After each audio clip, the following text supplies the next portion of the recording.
A brand new year. The world feels, for just a moment, wonderfully clean. The old lifetime of mistakes, the half-kept promises, the bruises we have carried, they don't vanish, but they suddenly look smaller against the wide open page of what's to come. There's something tender about a fresh beginning. The way frost sparkles on the window at dawn, the way your own breath fogs the glass when you whisper, "This time I want to do it differently." And here is the quiet miracle I've come to trust more with every passing year. When you stop pretending you have to figure out the whole map alone, everything brightens. Not in a loud fireworks way, more like someone swapped the bulbs from fluorescent to incandescent, warming the light you were already standing under. Colors get a little truer. The gray mornings feel less heavy.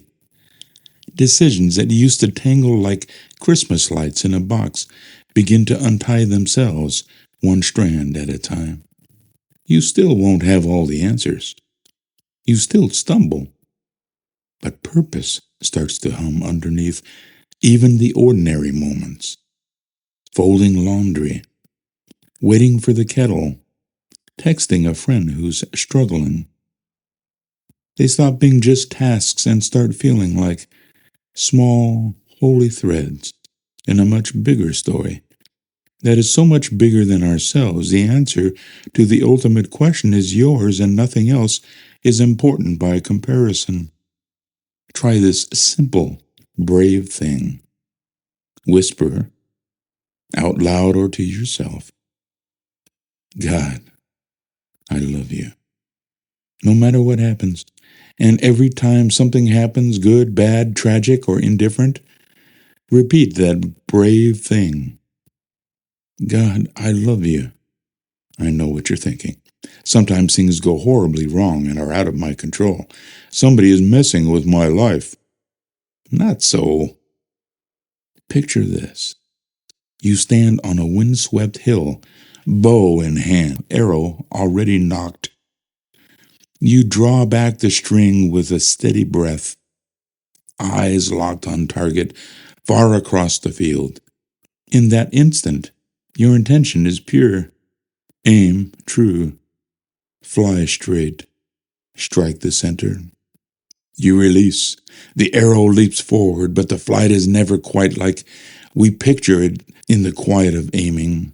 Wind gusts from side to side. Unseen currents tug at the fletching. The slightest imperfection in the shaft or release sends it curving. Gravity pulls. Air resists. Every force that has ever acted on that arrow, from the moment the wood was shaped, to the tension in your fingers, to the breath of the morning, shapes its path. Add to this the influence of 8 billion other arrows simultaneously loosed around the world with the same imperfection. Yours may still hit the mark, or near it, or it may veer wide, embedding in the grass, short, or sailing past the target entirely. The arrow goes precisely where all those forces have directed it to go, not merely where we intended it to go. That, my friend, is the tender, humbling truth of our free will. We aim with all the love and longing we can muster. Our choices fly influenced by 1,000 things. The wounds we carry from childhood, the fears that whisper in the dark, the habits grooved deep by years of repetition, the culture that presses, the temptations that buffet like crosswinds. Even our sincerest intentions are bent by frailty we barely understand.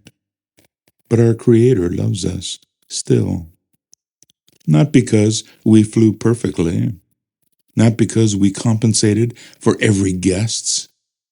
He simply loves us. So what is left for us to do? When the arrow has flown and the truth of our imperfection is plain, only the simplest, bravest response, the one that echoes through every new beginning, every gray morning, every tangled decision. God, I love you. Say it in the wind that pushed you off course. Say it when the arrow lies spent in the dirt. Say it when grace picks you up, straightens your shaft, and sets you in the bow again. And the only true bullseye is the quiet, repeated surrender. God, I love you. He hears it. He delights in it. So knock another arrow, dear one. Aim with all you have, release, and keep whispering through every gust. God, I love you.